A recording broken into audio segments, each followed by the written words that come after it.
নমস্কার বন্ধুরা, কেমন আছেন সবাই? আশা করছি আপনারা সুস্থ আছেন এবং ভালো আছেন। আজ আপনাদের সামনে যে ভিডিওটি নিয়ে হাজির হয়েছি, আশা করছি এই ভিডিওটি আপনাদের ভীষণ পছন্দ হবে।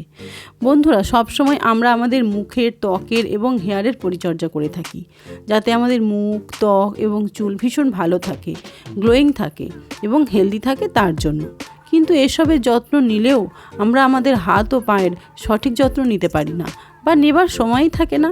তাই আজ আমাদের হাত ও পায়ের যত রকমের প্রবলেম, যেমন হাত পা কালো হয়ে যাওয়া বা রোদ্দুর লাগার ফলে নানা কারণে হাত পায়ে একটা কালো স্পট পড়ে যায় এবং পায়ের যত রকমের দুর্গন্ধ বা ময়লা, সব কিছুই খুব সহজেই, খুব কম খরচে এবং কম সময়ে আপনি বাড়িতে বসেই সকল সমস্যা থেকে অনায়াসে মুক্তি পেতে পারেন।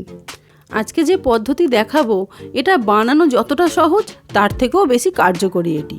আর যদি আপনাদের এই ভিডিও ভালো লাগে, তাহলে একটাই রিকোয়েস্ট আপনাদের, প্লিজ চ্যানেলটি লাইক, শেয়ার এবং সাবস্ক্রাইব করে দেবেন। তাহলে চলুন শুরু করি। বন্ধুরা, সবার প্রথমে নিয়েছি আমি একটি শ্যাম্পুর পাতা। আপনার কাছে যে শ্যাম্পুই থাকুক না কেন, আপনি সেটি নিতে পারেন, তাতে কোনো প্রবলেম নেই। স্নানে যাওয়ার আগে আপনি এটি ইউজ করবেন, আর সপ্তাহে 2 থেকে 3 বার আপনি এটি অবশ্যই কিন্তু করবেন।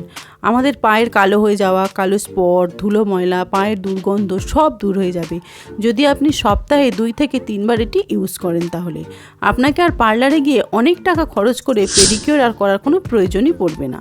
আপনার পা খুবই সফট এবং স্মুথ দেখাবে। সবচেয়ে গুরুত্বপূর্ণ কাজ হলো এই মেথড কিভাবে আমরা বানাবো সেটাই দেখে নেব এবার। এবং স্নানে যাওয়ার সময় এটি আপনি ইউজ করবেন, তবেই আপনি আরও ভালো রেজাল্ট দেখতে পাবেন। আর ওয়াশরুমেই এটি করতে আপনার বেশি সুবিধা হবে। এবার আমি নেব প্লাস্টিকের এরকম একটা পাত্র। আমি ভিডিওতে এই রেমেডিটি হাতে ইউজ করে দেখাবো, তাই আমি এখানে এই ছোট পাত্রটি নিয়েছি। আপনি যখন এটি ইউজ করবেন, তখন কিন্তু অবশ্যই আপনি একটি বড় পাত্র নেবেন, যাতে খুব সহজেই আপনার দুটো পা ওই জায়গার মধ্যে খুব ইজিলি রাখা যায়। এবার আপনাকে এই পাত্রের মধ্যে কিছুটা গরম জল নিতে হবে। যতটা আপনার স্কিন সহ্য করতে পারবে, ঠিক ততটাই টেম্পারেচারে গরম জল আপনি নেবেন। এবার আপনি ওই গরম জলের মধ্যে যে কোনো শ্যাম্পুই দিতে পারেন। আর শ্যাম্পু আমাদের প্রত্যেকের বাড়িতেই থাকে। আমি এখানে 1 টাকা পাতা একটি ক্লিনিক প্লাস শ্যাম্পু ব্যবহার করলাম। আপনাদের বাড়িতে যেটি অ্যাভেলেবেল আছে আপনি সেটি দেবেন। আর একটা কথা, আপনাকে এমন পাত্র নিতে হবে যে আপনার পা দুটি যেন খুব ভালোভাবে সমস্ত উপকরণের সাথে মিশে 5 থেকে 6 মিনিট ডুবিয়ে রাখা যায়। আর একবার ইউজ করার জন্য কিন্তু একটা শ্যাম্পু পাতাই যথেষ্ট। এরপর আমরা যে উপকরণটি নেব সেটি হলো পাতিলেবু। এই লেবু খুবই সহজভাবে, খুব তাড়াতাড়ি আমাদের পায়ের সমস্ত ময়লা, দুর্গন্ধ পরিষ্কার করে। এখানে আমি চেপে চেপে অর্ধেকটা লেবুর রস দিয়ে দেব। যখন আপনি স্নানে যাবেন তখনই আপনি এটি ইউজ করবেন 4-5 মিনিটের জন্য। দেখবেন অনেক টাকা খরচ করে আপনাকে আর পায়ের যত্নের জন্য কোনো ট্রিটমেন্ট করতে হবে না। এবার আমরা অ্যাড করব এর মধ্যে 1 চামচ লবণ। এখানে একটি কথা বলি আপনাদের, অনেকেরই গোড়ালি ফাটে। গোড়ালি ফাটার জন্য পা ব্যথাও হয়। এই লবণ দেওয়ার ফলে এই সকল সমস্যাও দূর হয়ে যাবে। আর এই লবণ দেওয়া জলে পা ডুবিয়ে রাখার ফলে আপনার সারা দিনের সমস্ত ক্লান্তিভাবও দূর হয়ে যাবে।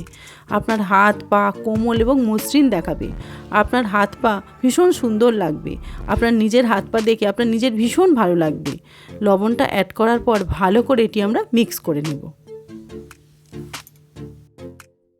এবার আপনি 4-5 মিনিটের জন্য আপনার পা দুটি ডুবিয়ে রাখুন। দেখতেই পাচ্ছেন আমাদের হাত এবং পা পরিষ্কার করার জন্য এটি খুবই সহজ একটি উপায় এবং ভীষণ কার্যকরী এটি। 4-5 মিনিট হাত ও পা জলে ডুবিয়ে রাখার পর আপনার হাত ও পা লেবুর খোসা দিয়ে ভালো করে ধীরে ধীরে ঘষতে থাকুন।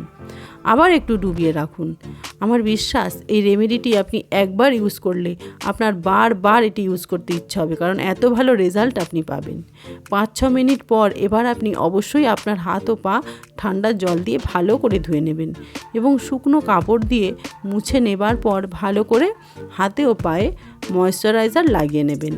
কারণ এটি ইউজ করার পর হাত এবং পা একটু ড্রাই দেখাবে, তাই আপনি যদি ময়েশ্চারাইজার লাগিয়ে নেন তাহলে আপনার হাতে ও পায়ে সেই ড্রাইনেসটা আর থাকবে না। তাহলে বন্ধুরা, ভিডিওটি এখানেই শেষ করলাম। যদি ভালো লাগে তাহলে প্লিজ একটি লাইক করে দেবেন। সুস্থ থাকবেন, ভালো থাকবেন। কথা হবে আবার নেক্সট ভিডিও।